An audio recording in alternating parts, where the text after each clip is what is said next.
Thank you very much. Sa confirmation hearing ng U.S. Senate kay Attorney Pam Bondi bilang susunod na pinuno ng U.S. Justice Department ay binunyag ni U.S. Senator Josh Hawley ng Missouri ang tinawag niyang weaponization sa U.S. Department of Justice at Federal Bureau of Investigation o FBI laban sa mga simbahan sa Amerika. Saad ng U.S. Senator na sa Biden administration lamang nito nakita sa kasaysayan ng Amerika ang napakalalang panggigipit sa tinawag niyang people of faith o mga taga-simbahan. We all know that weaponization has occurred like we've never seen before in American history under this administration. And I want to get even more specific. In the last 4 years, this administration has carried out an unprecedented attack and campaign against people of faith.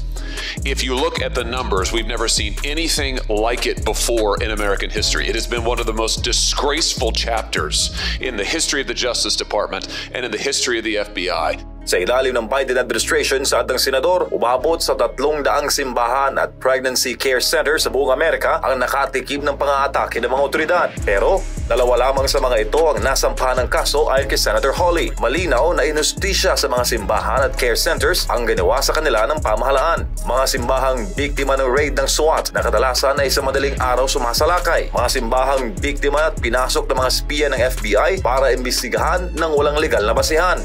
This is an unbelievable assault on Americans' First Amendment rights. Ibinunyag din ni Senator Hawley na sa isang anti-religious group na ang tawag ay Southern Poverty Law Center, kumukuha ng impormasyon ng DOJ at FBI sa mga simbahan na kanilang iimbestigahan o aatakihin. Nangako naman si Attorney Bondi na sa ilalim ng panibagong Trump administration, una na lang ihinto ang pang-aatake at panggigipit sa mga simbahan sa Amerika.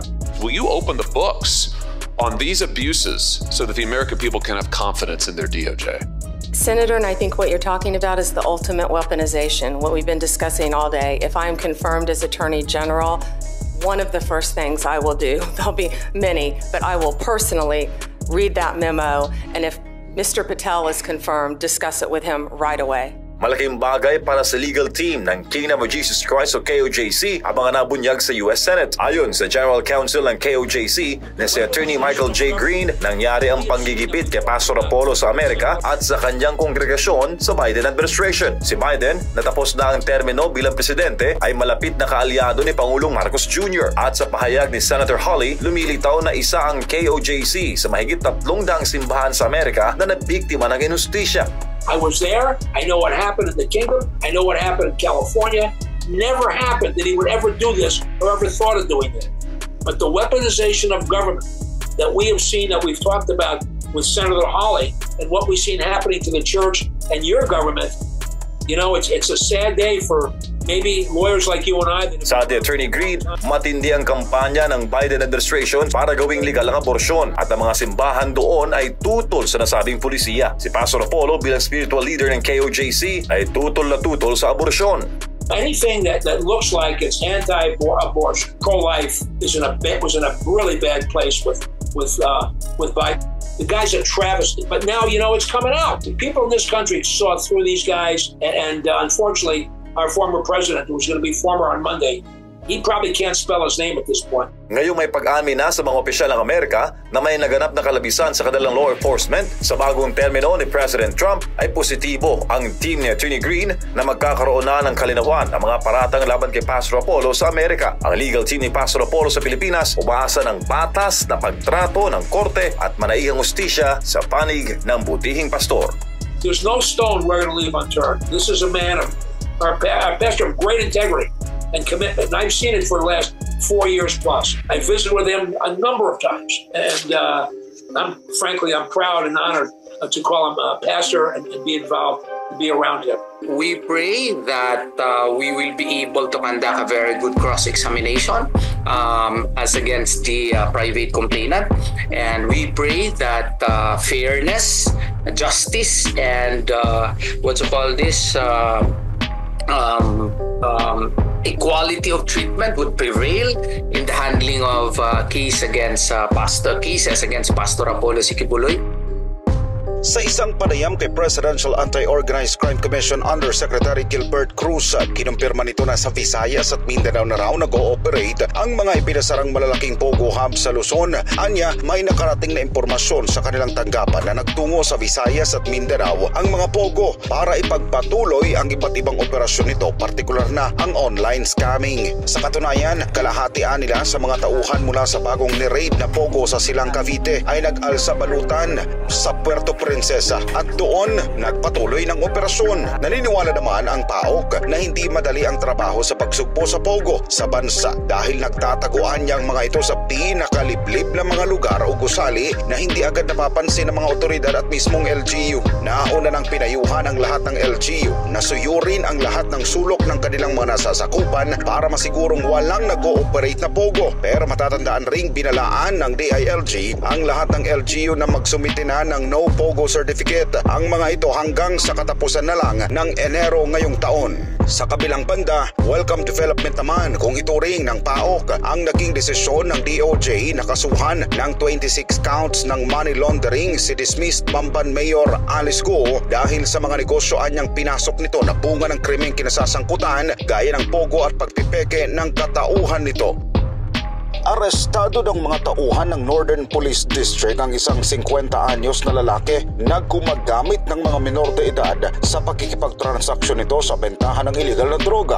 Natimbog ang sospek kasunod ng ikinasang bypass operations ng pulis kung saan sa halip na makipagtransaksyon sa pulis ay gumamit ito ng 2 minor de edad na estudyanteng lalaki sa mismong tahanan nito sa Dumato Street, Barangay 188, Caloocan City, araw ng Miyerkules, Enero 15, 2025. Ayon sa impormasyon ng pulisya, isang tendero ng RTW ang suspect at nakuha sa kanya ang nasa 625 gramo ng shabu na nagkakahalaga ng mahigit na 4 na milyong piso na pag-alamang ginagamit na front ng suspect ang pagbibenta ng RTW para sa illegal na aktibidad nito. Habang agad ring ni-rescue ang 2 batang estudyante na kinilalang sina alias Saad, 15 anyos at alias Jamaluddin, 17 anyos. Samantala, isang 22 anyos na babae naman ang inaresto rin ng mga tauhan ng Mandawi City Police Office City Intelligence Unit Drug Enforcement Unit sa pagbebenta rin ng illegal na droga sa Barangay Tipolo, Mandawi City, Cebu, Miyerkules ng gabi, Enero 15. Kinilala ang suspect na si Perlin Rose Alferez, walang trabaho at residente ng Barangay Lorega sa Cebu.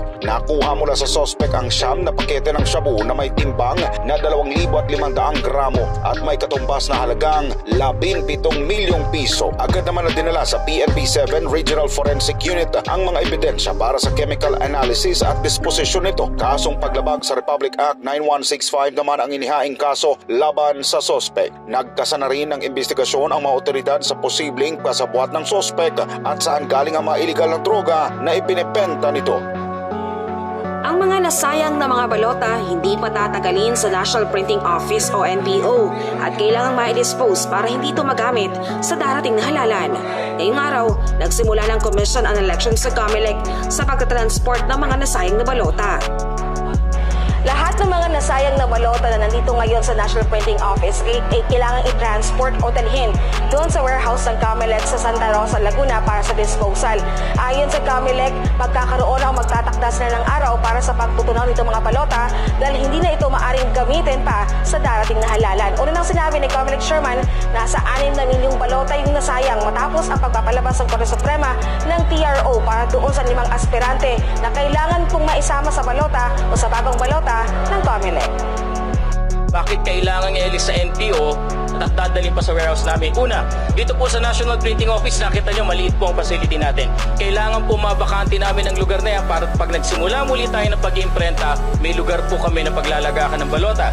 Kailangan dalhin sa Santa Rosa warehouse para po mahiwalay naman doon sa ibang good ballots na dadalhin natin sa Binyan. Dahil ang Binyan warehouse po, yan ang staging area ng deployment ng COMELEC. So para walang mix-up, ihihiwalay po natin yung balota na hindi natin gagamitin. Para sa unang batch, nasa mahigit 251,000 na balota ang transport na sa Laguna. Ito'y dumaan sa imbentaryo at verification ng COMELEC. Ang lahat na ilalabas na balota mula sa National Printing Office para sa disposal ay kailangang dumaan sa imbentaryo. Sa taya ng COMELEC, mahigit 1 linggo ang gugugulin nila sa pagtransport ng mga balota.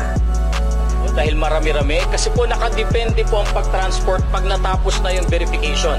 Hindi naman po ito simpleng pagbibilang. Baka po iniisip ng iba, bibilangin lang naman, pati hindi po. Hindi po pagbibilang yan. Dinadaan po lahat dun sa ACM. Ang paper trimmings o pinagtabasan naman ng balota, kailangan ding dalhin sa warehouse para ma-dispose.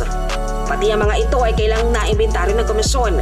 Lahat ng ito sisirain o tutunawin kasama mga balota. Pagdating ng oras po na natapos ang inventaryo, kami po ay makikipag-ugnayan at mag-schedule ng disposal sa National Archives of the Philippines. Hindi po kasi basta-basta pwedeng nagdi-dispose lang ang COMELEC ng kami-kami lang. Meron pong proseso at kami po ay na-inform na yung dating proseso ng micro-shredding ay hindi na po ubra ngayon. So ang gagawin po natin sa lahat ng papel, lahat ng balota na didispatcha ay direkta po itong tutunawin sa isang solution, direct recycling po ito. So pagkatapos po na natunaw na yung papel, talagang hindi na po magagamit yan. Inaasikaso na rin ngayon ng COMELEC ang pagpapabago sa kanilang Election Management System o EMS bago ang pagpapalabas ng mga bagong ballot face template. Sa bagong mukha ng balota, dapat nakalagay na ang 5 aspirants na nakakuha ng Temporary Restraining Order o TRO sa Korte Suprema. Kapag natapos na ito, isa ka raw makakapag-resume o makakapagpatuloy ang komisyon ng pag-iimprinta ng mga balotang gagamitin sa halalan. Yung pinadadagdag na pangalan ng Korte Suprema na 5, isang senatorial, 4 na local candidates, kailangan muna naming baguhin yung election management system. Lagyan siya ng add feature bago pa po kami makapagdagdag ng pangalan. Yun po yung ginagawa nila ngayon. And hopefully, kung hindi man po ngayon, ay bukas makatapos na yung change at amendment sa EMS. Karugtong na rin po yung change and amendment sa ACM at sa CCS. Hopefully po, by Monday, makapag-trusted build na po tayo. Yung 3 nabanggit na sistema ay tetestingin, i-check at i-certify through the trusted build process ng Pro-BNB of Alabama. Pero dahil nakabalik na po ng Amerika sila Mr. Jack Cobb ng Pro-BNB, so yung magaganap po na trusted build sa Monday, remote po ito, online. Ano pa ang kasunod na proseso? Kung matatapos po ang trusted build sa Monday, ay sisimula na po ng Law Department yung pag-e-edit. Ano po yun? Idadagdag na po natin yung 5 pangalan na pinadadagdag ng Supreme Court dahil naitatagay na natin yung add feature. So hopefully po again, by Tuesday, masisimulan na po natin yung generation ng ballot paste templates. Pagdating sa reprinting, kailangan ng gumamit ng karagdagang makinarya ang COMELEC. Ang 4 na printing machines ng NPO ay gagamitin na ng komisyon kasama ang 2 makina na mula sa Miro Systems. Ito ay sabay-sabay na gagamitin para maihabol ang mahigit 70 milyon na mga balota. Ngayong araw ay sinuri na ng komisyon ang 4 na makina ng NPO. Sa kanilang timeline, pagdating ng April 14, ay dapat tapos na sila sa printing kahit pa nga pansamantala nilang sinuspende ang pag-iimprinta ng mga balota. Confident po ang COMELEC na using the 4 other printers of the NPO ay kaya po namin